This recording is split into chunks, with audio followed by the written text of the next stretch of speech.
This kind of flow of tourists is something that we see as a potential for profit, of course, but at the same time the city cannot handle it. A turizmusnak a tömeges jelenléte az elkezdi a várost így nagyon megváltoztatni, tehát olyan dolgokat hoz be, amik az élhetőséget nyilvánvalóan rontják. Last year I had to leave my house that I was living for 7 years. Αν δεν βάλεις κανόνες και αφήσεις απλά την τάση, ο τουρισμός θα καταπιεί και θα διώξει όλα τα άλλα. Soha nem volt annyira könnyű és olcsó utazni, mint napjainkban. A koronavírus járvány után minden korábbinál magasabb számokat produkál az európai turizmus. Az iparág gazdasági súlya is igen jelentős.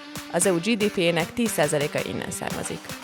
Ezzel együtt viszont egyre többen vetik fel, hogy a növekvő turistáradatnak milyen káros gazdasági és környezeti hatásai vannak.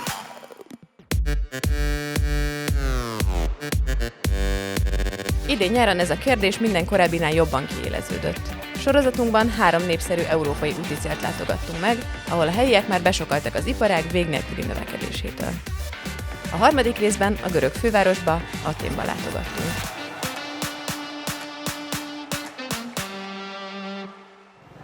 Korábban a legtöbb turista csak az Akropolisz miatt érkezett Athénba, majd tovább is utaztak valamelyik görög szigetre nyaralni. Az utóbbi években viszont egyre többen érkeznek kifejezetten a fővárosba, ami rohamtempóban alakul át. Az itt élők a külső kerületekbe szorulnak az Airbnb-k miatt, a tömegközlekedés tömve, az ismerős boltok, utcaképek pedig eltűnnek. Ο τουρισμός ήταν διαχρονικά ένα κρίσιμο οικονομικό μέγεθος για την Ελλάδα. Αυτό άλλαξε πάρα πολύ μετά την κρίση, όπου αναπτύχθηκε πάρα πολύ περισσότερο το μερίδιο του τουρισμού συνολικά στην οικονομία και μεγάλα στρώματα του ελληνικού πληθυσμού ζουν πλέον αποκλειστικά από τον τουρισμό.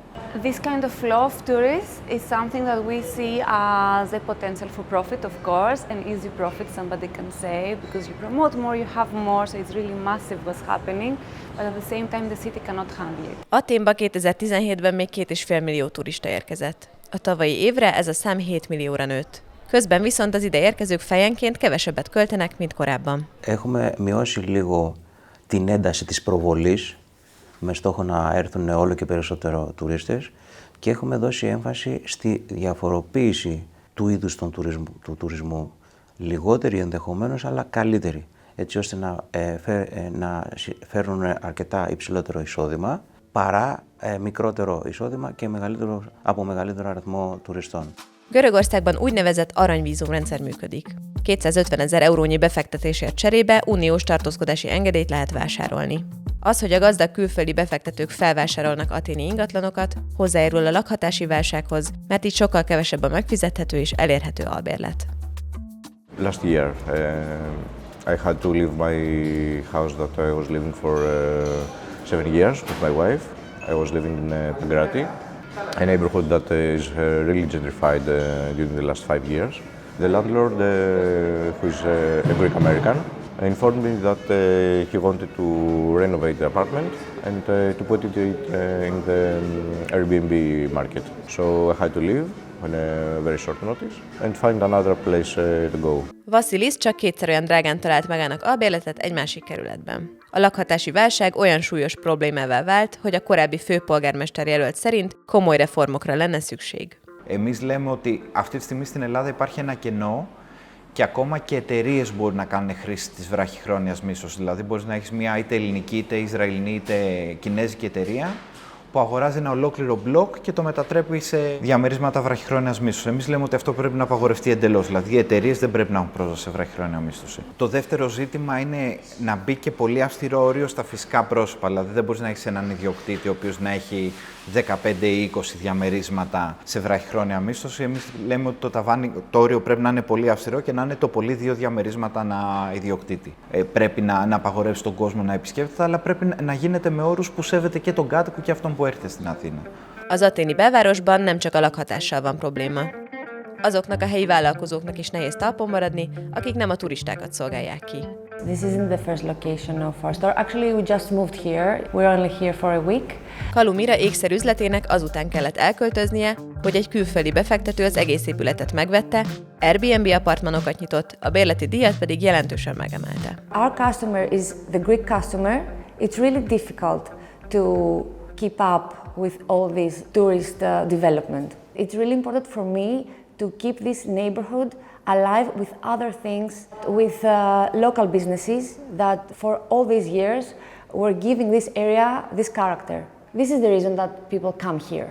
So when all ground floor stores are becoming food and beverage stores and wine bars and restaurants, this character is fading away.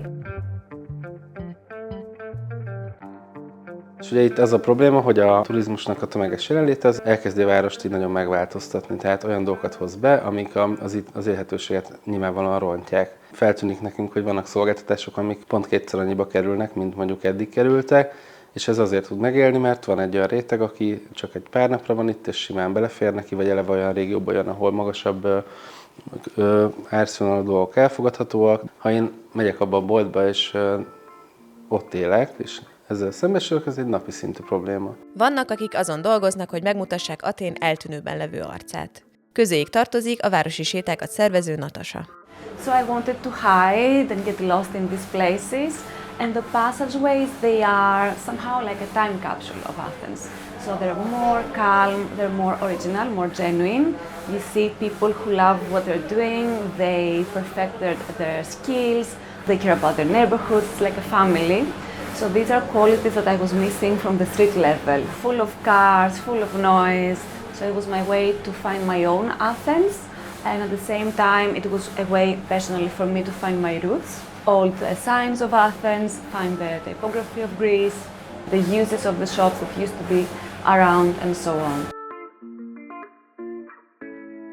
A Városfejlesztési Ügynökség azt vizsgálja, hogyan javíthatna az elégedetlen helyi lakosok helyzetén úgy, hogy közben a turizmusból élők szempontjait is figyelembe veszik. Η αλήθεια είναι κάπου στη μέση. Οι επιχειρήσεις πρέπει να δουλέψουν, γιατί αυτό φέρνει όφελος και εισοδήματα, αλλά ταυτόχρονα και οι άλλες δραστηριότητες θα πρέπει να μην αντιμετωπίζουν προβλήματα που δεν ωφελούνται από τον τουρισμό, και οι πολίτες επίσης θα πρέπει να ζουν σε μια πόλη που δεν είναι Disneyland. Μια πόλη που είναι βιώσιμη. Μια πόλη που συνδυάζει και τουρισμό και τον πολιτισμό, συνδυάζει και άλλου είδους υπηρεσίες. Είναι δυνατόν και να ζήσεις σε αυτήν. The government does nothing at all. The government just watch the phenomenon, and they think that tourism is our heavy industry, just like the steel mills in Germany or the textile industry in India. So we have to do anything to please the tourists. It's better for the economy to have euros and dollars from abroad.